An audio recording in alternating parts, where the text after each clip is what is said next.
I am happy to have Automotive Seminars as a sponsor for the show. Now, if you're not familiar, Automotive Seminars is a diagnostic technician training company. They've got a website that there'll be a link to in the show notes. And what they offer is top-notch training to technicians like us in the field. I've been taking their training courses for years and have got a ton of benefit out of it. They've got top-notch instructors, John Thornton, Scott Shotton, Scott Manna, and every other month they've got a 2-night course that you can sign up for. Join in, ask questions, and afterwards, you've paid for the course, you can access a recorded version whenever you want. You can rewatch the class 2 years later in case you wanted some details on it, and that is a fantastic feature. So make sure to check out the website to see what courses they have available and what's coming up in the future. This podcast is brought to you by Jarhead Diagnostics. Jarhead Diagnostics manufactures in-house diagnostic equipment and storage solutions, as well as distributes for companies like Pico, ATS, and TopDon. One of my favorite tools that I've bought from Brandon and Jarhead Diag is the case for the U-Scope. If you don't have a U-Scope, you probably should, but if you have one, you got to get one of these 3D printed cases, has a magnet on it, has a full-size BNC lead that you can connect to, and it gets rid of the weak point of that scope, which is the mini BNC connection, which is pretty fragile. This case makes this thing nice and secure and makes it an even better tool than it was. So check out jarheaddiag.com. The link is in the show notes. This episode is brought to you by L1 Automotive Training and Keith Perkins. If you're looking for education on module programming, J2534, EEPROM work, key and immobilizer, electrical diagnostics, or drivability diagnostics, Keith has a website, l1training.com, that's got over 60 hours of training videos on all those subjects and more. When I first started out doing mobile, I utilized Keith's videos on module programming in J2534 in order to get my head wrapped around what I would need for the tooling, the computers, the software setups, what kind of obstacles I would be up against when I'm out there programming modules on cars. And it was a huge benefit to me. And I continue to use the training videos that he has on his website. So I strongly recommend checking out l1training.com. We have got Auto Rescue Tools and Isaac Rodell as a sponsor for this podcast. Hey guys, if you're looking for programming laptops, you want the laptop set up ready to go for programming control modules on vehicles, you need key cutting equipment, you need diagnostic tools, Isaac is your guy. Has all that stuff available for purchase, and the support that he offers along with the purchase has been outstanding. I bought some stuff from him in the past. I got my Dolphin key cutting tool from him several years back. And again, the support has been phenomenal. Helped me out along the way with anything additional I needed to make it work for me. Also, for the month of June 2023, they've got Autel updates for sale. So make sure to check that out as well. Again, that's autorescuetools.com. The link will be in the show notes.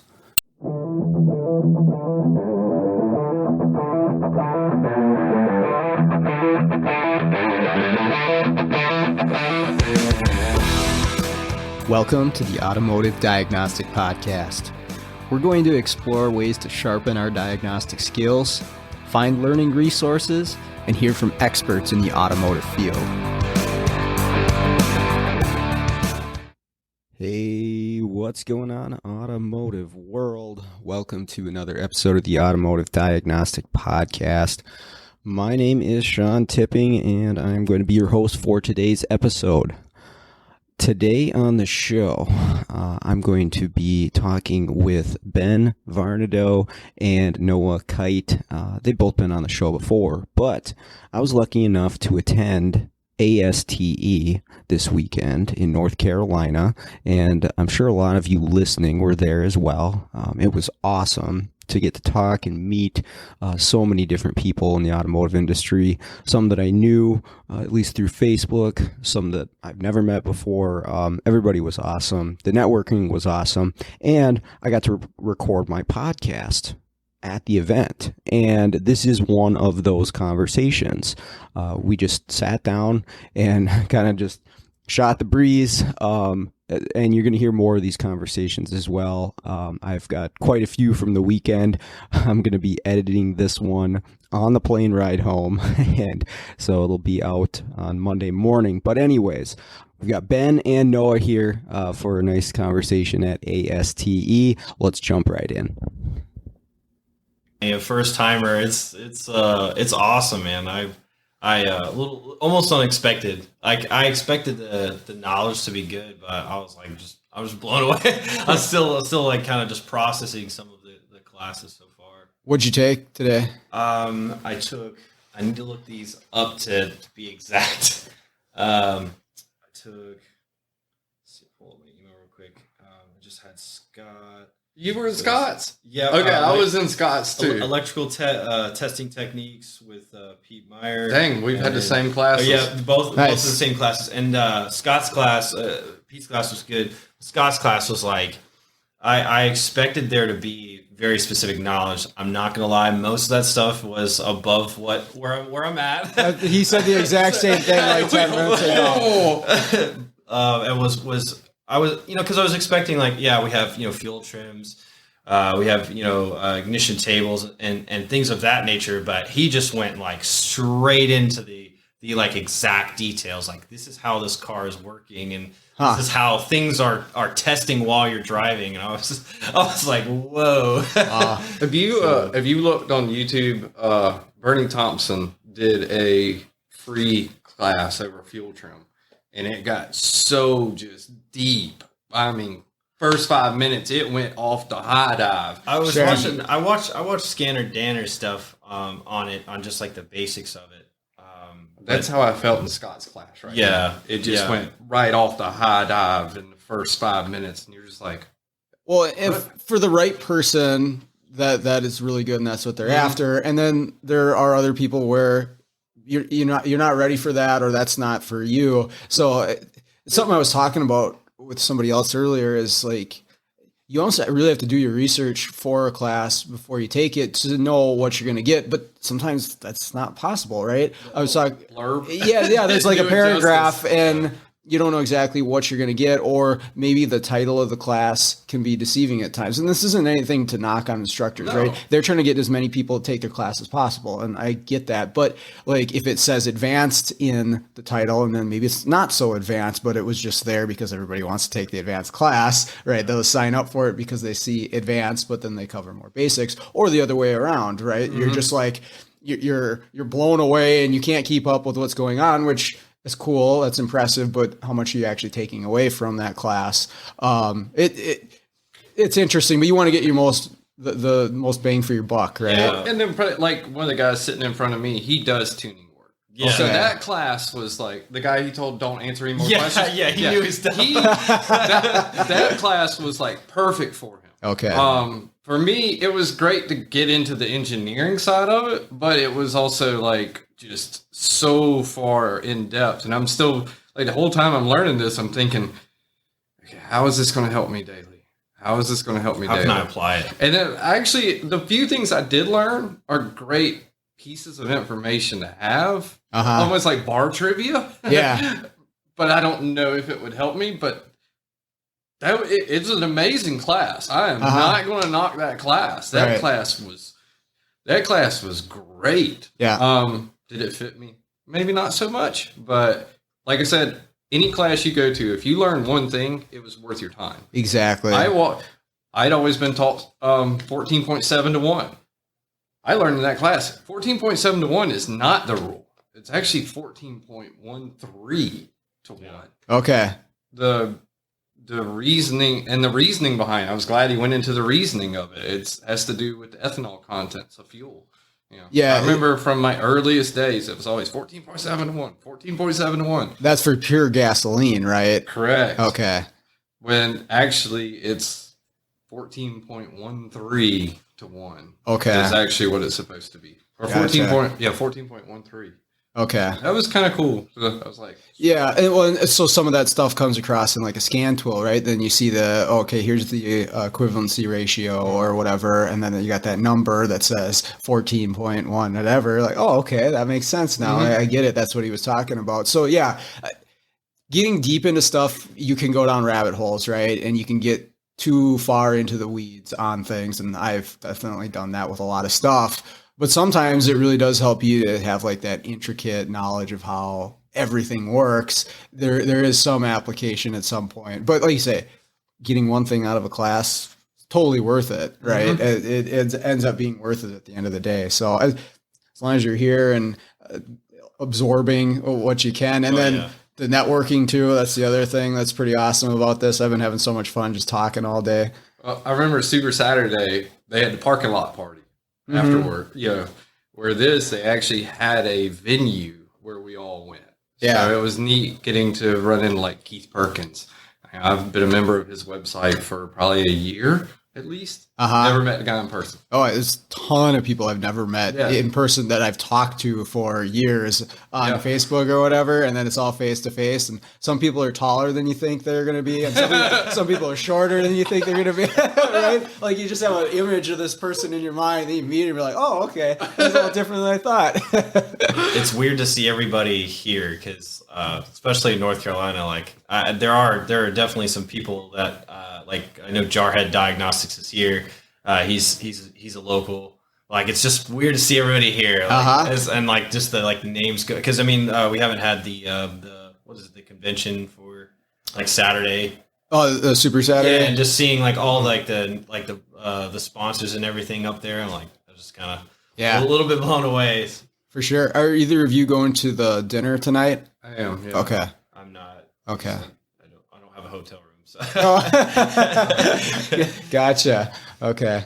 I'll be there. So I found out before we came, I just happened to see Brandon Dill's post that he was bringing a jacket, and I was like, oh crap, I should probably bring some nice clothes because otherwise I was going to have my Picoscope shirt and that was it.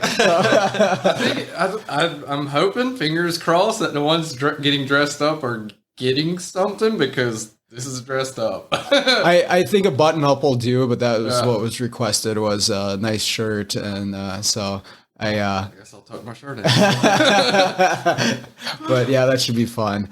But yeah, it's good to see both of you guys in person. This is cool. I want to hear your brake fluid story now. I stopped you and I want to hit record. So I learned, and you can take this and use this too. I learned a long time ago, I never ever have a cup in a shop without a lid on it. Hot summer day in South Georgia, set my cup on the workbench, working on a car, came back 10 minutes later, take a big sip of my Coca-Cola, and it was not Coca-Cola. And then I look at the vise, there's brake fluid shooting across the workbench, a nice bare spot where my cup was, and the brake fluid kept going. So I knew right then I'd probably swallowed brake fluid. Gut started to churn. Boss didn't know what to do. I didn't know what to do. We called poison control. And they said, just monitoring for a little while, make sure he's okay. Don't induce vomiting, things like that. After about an hour, I was like, dude, my gut's hurting even worse. And he goes, all right, well, let's take you to the emergency room. And of course, you get to the emergency room, and the lady checking you in, she's happy to be there, sarcastically. She's like, so, sir, what's your problem? And I said, I ingested brake fluid. And she's like, did y'all call poison control? And we were like, yeah.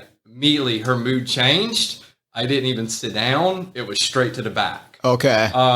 And she had told us, she said, poison control, when you call them, they put every hospital in the area on notice that you might be coming in. Okay.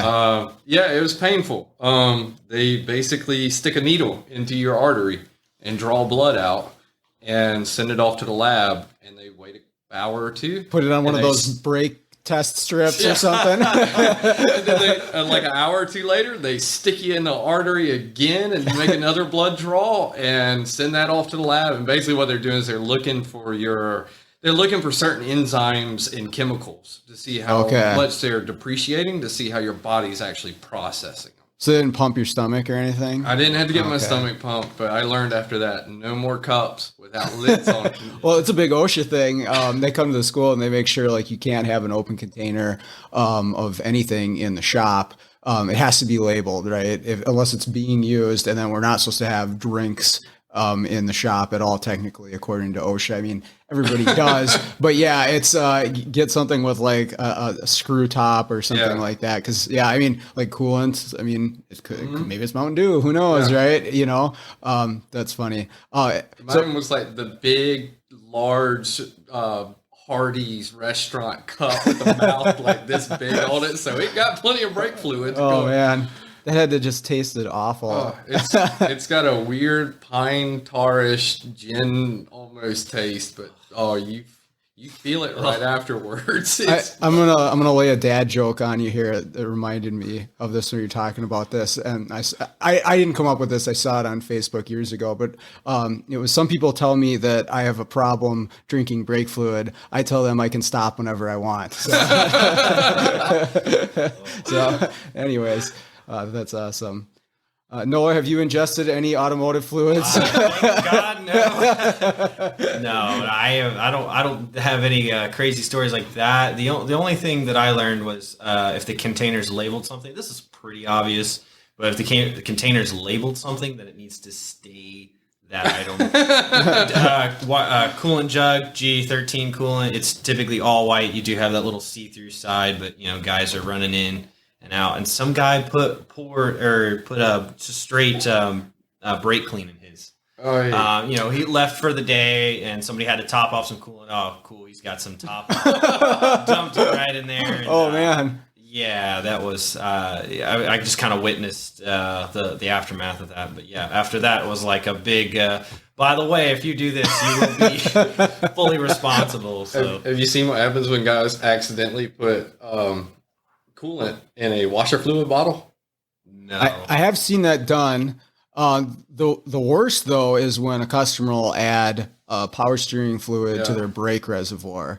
That it's all over at that point. Yeah. Everything's getting replaced. Fluid in the coolant. Oh, I have not seen that. I have seen that. Oh, jeez.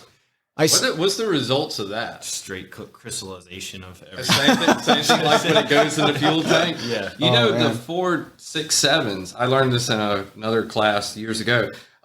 If you have a 6.7 and you call Ford and say, hey, I got a customer, they put DEF in it. They go, oh, no problem. Here's the contamination kit. They actually sell a kit prepared for this scenario. So it's got to happen all the time. Yeah.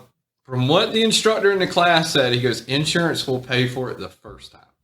Okay. They won't pay for it, but he said it's like an $8,000 to $10,000 parts kit. If I remember correctly, I want to say he was saying it was like 8 to 10, because you're talking basically everything from the tank forwards. Yeah. Wow. And he said actually the easiest way to tell is on the fuel filter that's on top. There's a return hose. And he said what will happen is if you're unsure, he goes, 9 out of 10 times you'll find the return fuel hose will be blown off. Okay. He said that's your first clue right there that the DEF made it through. Gotcha. One of the first shops I worked at was a full service gas station, and it was a shop, right? And so we'd have an attendant that would go out and pump gas for people, and we had both.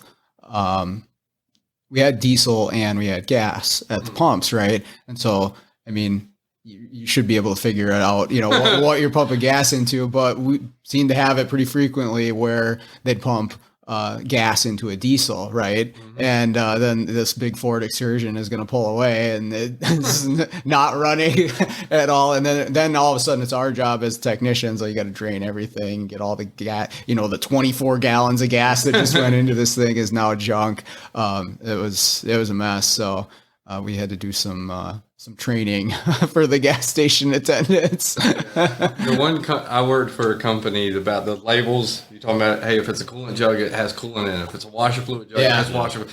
The reason the policy came out and we all had to sign off on it was because the guy had put coolant in a washer fluid jug, but the problem was he had put them in multiple washer fluid jugs. So all day during those oil changes, they're just grabbing that jug and filling up washer fluids with it. And everybody's like, well, it's not going to tear anything up. Yeah, wait till you push the button and turn the wiper on. It just smears. So you already had a vision problem to begin with. It's 10 times worse. It just streaks everywhere and leaves an oily film. And if an insurance company's listening, they're like raising rates. Sorry, shop owners. I suppose you guys are both down further south. Do you ever see the washer jugs freeze up in the wintertime? Okay. Never seen it. I haven't seen it. I can't say I've personally seen it, but I have seen them leak during the wintertime for some reason. Okay. I think it's just because during the summer they're just dumping water in there. Yeah. Well, even if you buy washer fluid up in Minnesota in the summertime, they put more water in it during the summer. And then so if it sits in there and then you go not drive it, but you let it sit when it's 30 below, it just becomes this big tank of ice and they'll go to use it and it's not working. So the solution is, bring it in the shop, let it thaw out, and then they have like purple stuff that's good till, 60 below or something crazy like that. But yeah, we'd always get that. This is the other thing. I remember being in Ohio, the ones we used to get on the first cold snap was my diesel won't start. Yeah. Okay, got to roll it in the shop, let it get warm up, and just this. I don't know diesel burning at 90 degrees when it's outside is not as bad as diesel fumes when it's 10 degrees outside. I don't know why. Just mentally, I think it feels heavier. What is it? But yeah, diesel exhaust, 10 degrees, shop heaters on, it's inside. You're just like, come on, hurry up. Okay, it's running. Get it out. I always hated the smell of gear oil, 80-90. It's like, I don't know what it is about the smell of that. I cannot stand it. Like if I get it on my clothes or my shop, uniform or whatever, that's all I smell for the rest of the day. I'd rather smell transmission fluid, gas, paint, whatever, rather than that gear oil is for whatever reason the worst to me. Well, when I met at the time she was my girlfriend and we moved to Colorado when she got stationed out there and I went to work in a drivetrain shop. She had just smelled me working in a normal shop. Mm-hmm. And then I come in from a shop that does nothing but basically rebuilding drivetrains.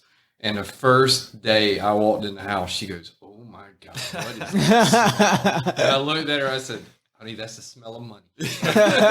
But yeah, burned up, just smelling 1 or 2 or 3 burned up transmissions just back to back to back. Sure. I'll take gear oil over burnt transmission fluid. Well, that brings up a distinct smell. Is DSG fluid smells just terrible on its own, but burnt DSG fluid is just I can't even really describe. Just the smell. Like, oh no, I haven't been driving it long with the clutches slipping, and you take the drain, and it's just metal and just smoked DSG fluid is not the flavor to have. I'll tell you that. Is that the automatically shifted manual transmission? Clutch. Okay. What's it? Dual? The DSG stood for dual this. servo. I should know this. Dual selection gearbox. I think beat me up for that. We actually took a class on this earlier this year, but the ZF guy is definitely going to email me after this. You learned so much other stuff. Yes. Except for what we're working on. Acronyms we'll hold off on. But there's only like 2 or 3 of those in the automotive world to remember. So that shop was the only time I've ever seen. We pulled a transmission out of a Ford Ranger that was so smoked. We left it sitting on the ground, and the next day we actually had flies coming to it. I was like, that thing you could smell it 4 bays over. It smelled so bad. But yeah, I still remember my wife going, "What is that smell?" And I'm like, that's the smell of money right there. So now that's our joke in our family. If I come home and her family or somebody's there that haven't been around me, they're like, man, you smell so bad. It's like, that's the smell of money right there. I had a Plymouth Breeze one time when I was working Firestone, and it came in and had a schedule for ball joints. We sold ball joints on it, but they had been driving around. It's the middle of summer, 90 degrees, and they ran over a deer that had already been hit. So it's just laying in the road, and they ran this thing over. I mean, it's like, the Plymouth Breeze is not far up off the ground. So it's like a plow over the top of this thing, right? And so you got deer guts and hair and blood all over underneath of this thing on the cradle, on the control arms, all this stuff. And I lift this thing up, and like you say, the smell, I'm like, what in the world? And we figure out what happened once we get it up, but we're like, what is this? And of course the boss wants me to put the ball joints in. I'm like, dude, like this thing's literally dripping blood on the ground. Like, you want me to do this? He's like, oh, just hose it down. So I'm hosing the thing down, and I had a mask on because it smelled so bad. And I'm trying to get like all the nooks and crannies of this cradle cleaned out. No, it just like keeps on dripping. You still see the red and the drips. And I'm like, come on, you really want me to do this? So we eventually hosed it down and got it done. But man, I was like, this is the grossest thing. I mean, I should have like a biohazard suit on to do this job. But I'll never forget that one. That's for sure. Well, see, you were talking about a deer. This one, when we moved out to Texas, when you go to different states, there's different laws. I had ordered a brand new 2017 Tundra TRD Pro. I waited 3 months for it. I got it. I had 9,000 miles on it, and I hit a bull in the middle of a road. Oh my God. At night, it was dark. I was coming home, and all I remember was I'm looking ahead of me, and I'm like, my lights aren't reflecting back.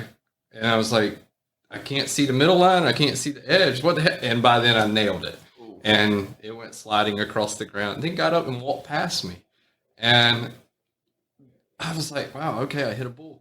And it's Texas. What do you expect? I learned so much from that. The cop afterwards was like, yep, you're lucky the farmer came up. I go, why does that have to do anything? He goes, if farmer didn't come up, that's you versus animal. That's your insurance. That's yours. That's your baby.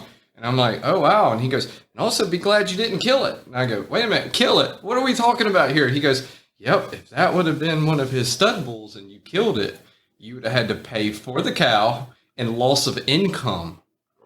Jeez. He's like, so if that cow would have produced, say, 10 more calves, you would have been responsible for the value of 10 more calves. And I'm like, what's he letting the thing...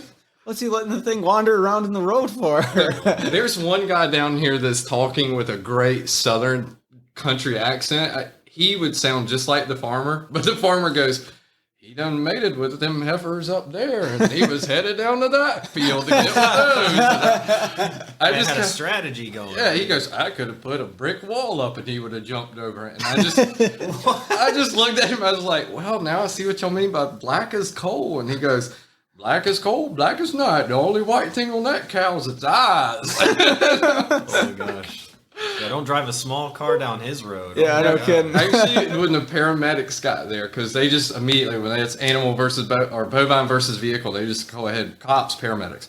The paramedics were like, whew, man, we're glad to see it's a full-size truck. We were expecting a little car or something. Yeah, oh, man. right? And on it, looping that back in the cars, I heard a rumor the other day, Volvo has produced an airbag now that you hit in the front, it pushes the hood up. Yep. Is that true? Yeah, they've had it out for a number of years now. That's the first I've heard of it. On the Arteon, we discovered that they had the Volkswagen Arteon. We discovered that it had igniters on the hood hinges on the back sides, and I believe the purpose for that was to actually push the hood up and exit because it has this long sloping like saloon style hood. That blew my mind because I was like, I mean, that's just even more stuff on this car. Right. Well, that you have to be cautious around. No. So I teach an airbag class, and I show that video of that Volvo with a bag that it extends. Like if you imagine where the wiper cowling is between the windshield and the hood, the bag comes out there when it detects that you've struck a pedestrian. It's using Right, sensors in the front that's what I bumper to heard. do that. So they do it with the mannequin, right? And so they hit this mannequin and the knees collapse and the head comes down, and they show it on a normal car. Head bounces off the hood or the windshield. Yeah. And then they do it with the airbag, and the airbag is supposed to catch their head. Okay. That's the goal. But yeah, now we've got, it seems like igniters and pretensioners and airbags everywhere in the vehicle. You take it for granted sometimes when you're working around stuff that there's a pyrotechnic device right next to you. Well, the rumor I had heard was so if something went up the hood, it was designed to go over. Oh, okay. Well, maybe what Noah's talking heard. about is more along the lines. That was my theory, because the hood was so long that I was, from what I understood, that there's a possibility, or they had been sued at some point, that the hood could go inside of the car. Because you have this really long object that you're crushing and forcing. You have to force it in some sort of direction to go inside the car. So with those igniters right there, you could actually force it upwards in the case of an accident. Now, It may be a situation where it has to be triggered by the module depending on speed and things of that sort. Yeah, when I started researching the airbag stuff to teach it and for my classes, I knew the basics, but I really wasn't that into it. I learned there's so many more things on a car than I was aware of. I mean, I didn't realize there could be pretensioners on both sides of the buckle, right? It's not just one, there could be two. The active headrests, where the headrest will actually extend out to catch your head, keep from whiplash. I didn't even know that was a thing until I started researching the BMW battery disconnect. I mean, these things I've are known about those for a while. all over the place. It's crazy how much stuff is on different vehicles that you got to be aware of. The Jeeps, where if you take and roll the airbag computer over, it sets the rods up. That's more than just the Jeeps. Avoid doing that to anything. No. In the pillars, it's basically, it ignites and sends a metal rod straight up. So if it rolls, it won't collapse down. If you have any airbag module that is still plugged in, do not unbolt it for any reason. Paul Danner, but I've had a coworker that's done that. I have talked to other people that have done that. Is they're doing something else. Oh, we got to move this module, even if the key is off. If you rotate that module, and it's in the center of the vehicle for a reason. That's where you find that airbag module, because it needs to know if the vehicle has rolled over. Okay, we're setting off those curtain airbags at this point. And then you got to replace all of that stuff. It's super expensive. It needs a module. It's a bad day. I still remember from the one of the airbag classes, the question the instructor put up right at the beginning of the class. He said, 1 AA battery, 2 AA batteries, 3 AA batteries, 4 AA batteries. How many AA batteries does it take to set off an airbag?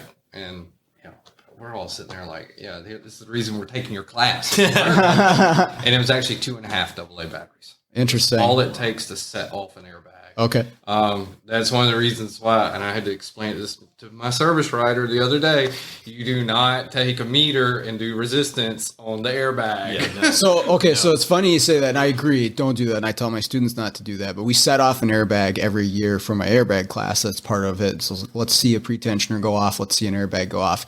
We try that every year with the no meter. Now, maybe it depends on the O-meter, but we have yet to actually deploy one with an O-meter. I get why they say that, right? You're sending current through that circuit, but we've tried multiple times because I'm like, I want to see this happen. So we put the O-meter, we have the test leads, and maybe that plays a role. Maybe if you were right up on it, maybe it's a little different, but we use the like 15-foot test leads, and I ohm check it, and then of course it's 2 ohms because I tell them it's like 2.5 ohms for it, and but I've yet to set one off with that. But yeah, for anybody listening, don't try it.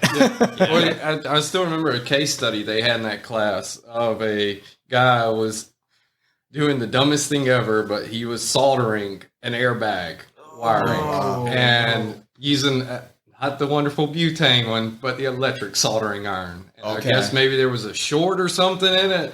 Yeah, he's in the middle of soldering it and sets it off. I'm like, dude, your first concern there is getting smacked by an airbag, but your second concern is getting smacked with a hot soldering iron by an airbag. Yeah, well, there's so much wrong with that anyways. I don't do repair on airbag wires. It's replace the harness, right? There's just too much liability. Mm-hmm. Yeah. No, I don't do used parts, none of that stuff on airbag stuff. I don't even want to I mean, because that's the situation, right? Like if it's needed and doesn't work, somebody dies, right? You can make that argument for ADAS and analog brake stuff and very possible, right? But airbag stuff, like the only reason that is there is to save somebody's life. It doesn't work. I'd like to put in the conversation too is that I every time, you know, it's always on social media, but everybody's like, they'll see a car just crushed all to pieces and they're like, oh, they don't make them like they used to.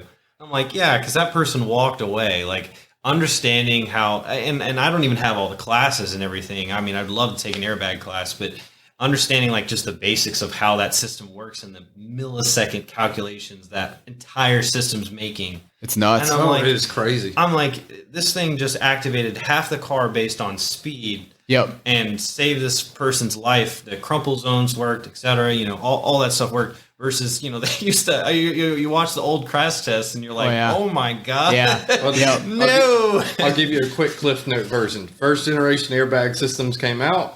The design was get the bags out. So, you know, small fender bender, deploy them all, get them all out. Uh-huh. Second generation, they started figuring out, hey, you're getting more hurt by the airbag than you would if it didn't deploy. So then they started putting double charges. One charge to get it out, and then another charge to basically slow it down when it got to you. So weren't getting smacked in the face. Well, and like you say, it's making a decision. Do I set off both stages right now or just one stage in a fraction of a second? Fractions. And what did I think in that same class, he said 6 inches from an airbag was the deadly zone. Yep, that's a danger zone. One of the factors is delta V or delta velocity is that it's taking into account too is what is the how quickly are we decelerating, right? If you hit something, and that's going to play a role into how it's doing it. But yeah, the processor can make all these calculations looking at seat positions for passengers. Honda actually has sensors in the seat, and they've had this forever, where if you're leaning, it can tell if you're leaning over to one side or another. There's all kinds of crazy stuff that it's like... It has that like weight-based system that is like POS module, which I was impressed because you can look in the scan tool because people put like coolers and stuff in the seat. Sure, yeah. I know it isn't really uncommon, but it's just amazing to see that it can actually differentiate based on weight. It's not just object or no object. The scan tool actually says like small dog.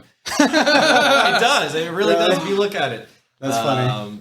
Like cooler. I think it has person there. Just to kind of, because you know, you want to be able to tell, like people do put their small dogs in the seat, which obviously most people know not to do, but they do that. Sure. So the system has to know.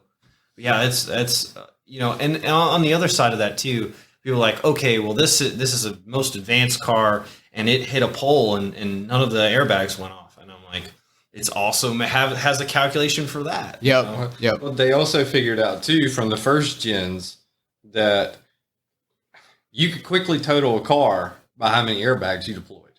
Right. So then they started calculating, going, okay, it's a little cheaper not to deploy all the airbags. Okay, let's just figure out certain ones to deploy. I don't think you'll ever have a manufacturer admit to that, though. Yeah, even if it is true, there's no way anybody's coming out with that. They keep all that stuff like really proprietary. Like they don't release their detailed strategy for airbag deployment, and it's obviously for liability. I think there might have been some insurance companies greasing some palms too. Yeah, that's definitely possible. But yeah, airbag stuff is. To this day, I still cringe when I see that person in the passenger seat with their feet up on the dashboard. Yeah. I'm like, oh, they should just sit through one airbag class. Or have you ever seen the bedazzled emblems on the steering wheel? I've seen that so many times. I'm like, that is shrapnel. Yeah. Have you seen the pictures of the people? I think there was a recall for this that would literally get burned by the Volkswagen or Audi logo. So they had the logo on the steering wheel pad, and it would come out, and it would, you know, you have your arms up on the steering wheel, and they'd have a VW or an Audi logo actually, like it's like somebody branded them. Yeah, Google the picture. It's absolutely hilarious, and it was a thing. Like 'cause there's multiple events of it happening, so I think they figured it out. But it got so hot. I don't know if the emblem is plastic or metal or whatever, but straight right on your arm. I love TSBs. Because some of them, the way they're written, they're just, you're like, I had a GM one time for erroneous airbag codes.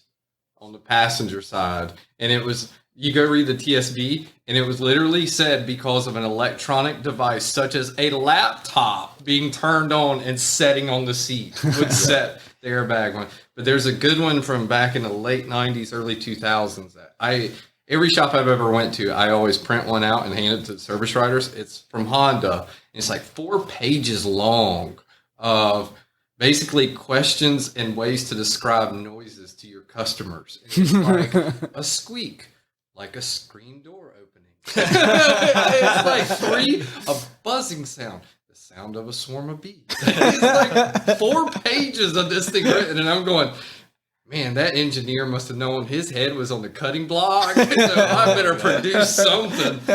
Being at the dealer, and because I was a dealer when we had the whole Takata airbag recall, and when it first started, they were like, "Oh, we're going to replace all these airbags," and we're like, "Why?"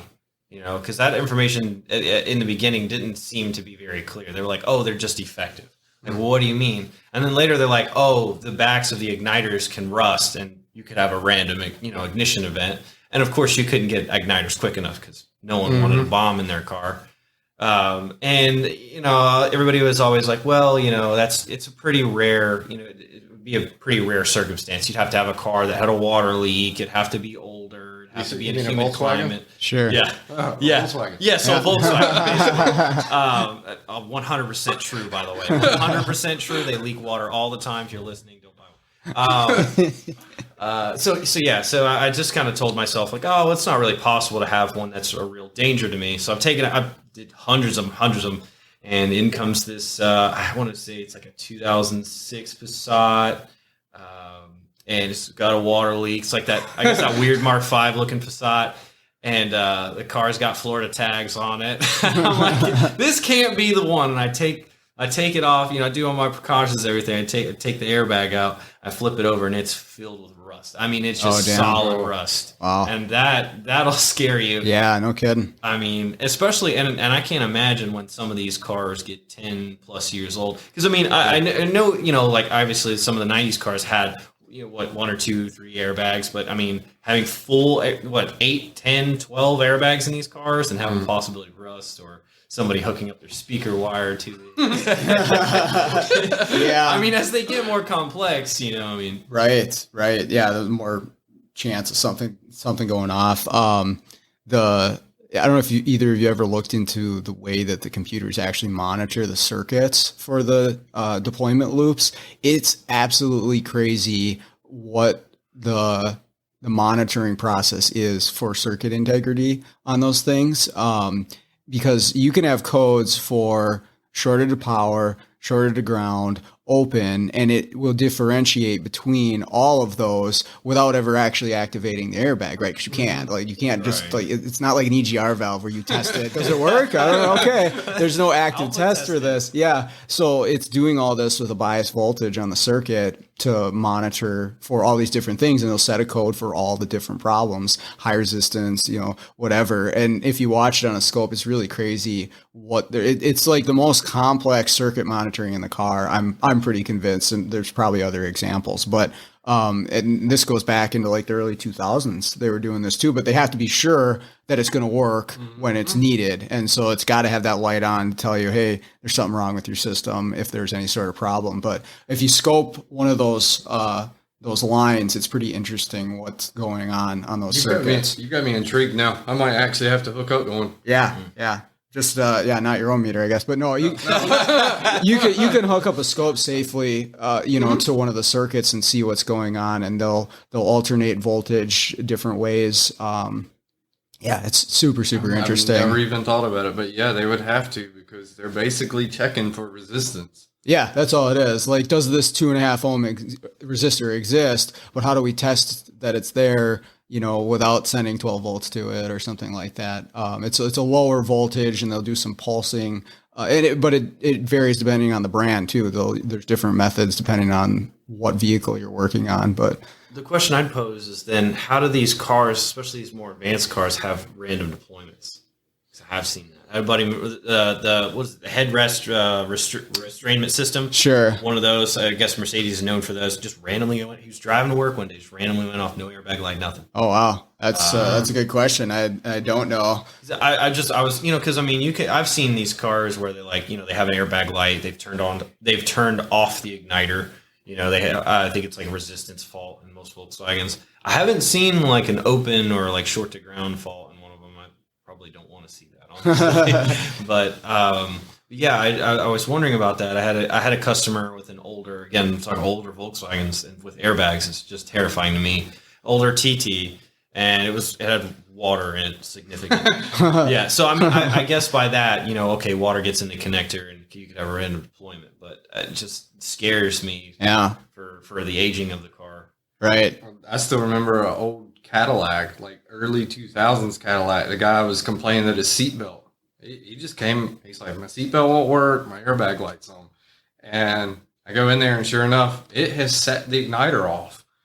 And I'm like, so I went on YouTube to see this video of the igniter setting off, and I'm like, how did he not know this thing went off? I mean, it's a charge that went off and basically locked the seat back. Right. And I'm like, how did he not know that thing didn't go off? If you watch a video of a guy, they'll do it in slow motion of the pretensioner going off, and I mean it cinches across your chest. You're like when that happens. So yeah, I would imagine you got to be aware of that. It is so neat to see like the different car companies like picturing, okay, if this happens, then we should have to do this to protect the people. And I still remember that instructor saying, he goes, it starts its preliminary judgment off of what to do like nanoseconds before the impact sensor actually registers the impact. So basically it's almost like you watching a video and hitting rewind real fast and going, okay, that's what I needed to do. Yeah. I remember him saying, he's like, it automatically starts reading the ABS system and everything. Basically, when the crash sensor feels the impact, it looks back a nanosecond and starts to decide like, okay, this is what we should do. And it's doing it all in the speed of light, basically. It's crazy. And it's like, it's suddenly your fuel pump's cut off. Suddenly the emergency systems are calling for help. All airbags have deployed. It's, stuck. I guess it's like, in the newer cars, it like numbs your steering wheel down so you can't jerk it into somewhere crazy. It's your brake systems work. Obviously CAN bus, but it's crazy that it not only made all of those calculations, but then communicated through the entire system in less than a second. Well, yeah. It's interesting you bring that up through the CAN bus, because I had a CAN bus issue the other day and I had to do research on it and just actually getting into the weeds of the CAN bus system and how far it's come along, and trying to explain to my service writers, like, when CAN bus first came out, it was either CAN bus or the first modules. They were talking at like 126 per second. And now they're like 8 to 10,000. Well, what's funny is that when you really look into it, like CAN bus is slow compared to like an Ethernet thing, and and that's kind of where everything's going, is Ethernet connection. Or if you look at the speed of most systems that have the fiber optic, they're actually way faster than a wired CAN system. But yeah, that CAN bus, as fast as it is, if you compare it to like an Ethernet, it doesn't even compare. But the cost and reliability, I think, have been part of why it hasn't been introduced into automotive. But it's coming. There's newer vehicles that have Ethernet setups between modules and stuff like that. It's pretty nuts how quickly information can be transferred by computers in a blink of an eye. I do that with my students. We scope, like 5 seconds of a CAN network, and then it's just when you put like 10 seconds on the screen, it's just a blur of lines, and then we're zooming in and look at all these data packets that happened in a 100th of a second. It just transferred and processed all that information across an entire network. It's really crazy when you think about it, but that's what interests me about it, right? That I'm like looking at this stuff, we can slow it down. We can actually see what's happening between modules. I love that stuff. It's pretty cool. And now they're starting to talk about like they talk about in Scott's class about there's now programs coming out to basically decipher what the CAN message is Right. off of right. the scope. I mean, it's like, wow, okay, so we can now start to decipher the message. Yeah. That's interesting to me. The challenge is like you can get the digits out of it, the numbers out of it, but each manufacturer has its own protocol. Even if you get the numbers out, you don't necessarily, unless you had information from the manufacturer, you can't necessarily tell what module or necessarily what message it is. But there are like super smart people out there that are like kind of figuring out. They'll do something with the ABS module, monitor all the messages, and they'll look for the one that changes when they hit the brake, right? And then, oh, okay, this is coming from this module, and then they can reverse engineer from there. But those are people way smarter than me. Scott was talking about in his class that there's a guy on diag.net who's going to be teaching a class, a guy named Dimitri. Oh, sure. For $10 Okay. a person. That's it, $10. Dang. But he goes into deciphering the CAN messages. Check that And out. I'm like, $10? That's it? Yeah, right? I mean, it seems to me like that would be like a $1,500 message. Yeah. Well, guys, I don't want to cut you short, but I have to go get ready for this dinner thing. Got to All get right. out of my Picoscope shirt and put on something a little nicer. Got to get dressed up for the Yeah, event. yeah. But thanks for joining me. I really appreciate it. Yeah, This is fun. I appreciate the opportunity. You guys are awesome. Yeah. I finally got to meet Noah. Okay, that's going to do it for this episode. I want to give Ben and Noah another thank you for hopping on the show with me. It was great to see them in person and have in-person interview. I actually haven't done too many of those, but it's a lot of fun, and hopefully I get to do more in the future. Also like to thank everybody for listening, and other than that, let's get out there, start fixing the world, one car at a time.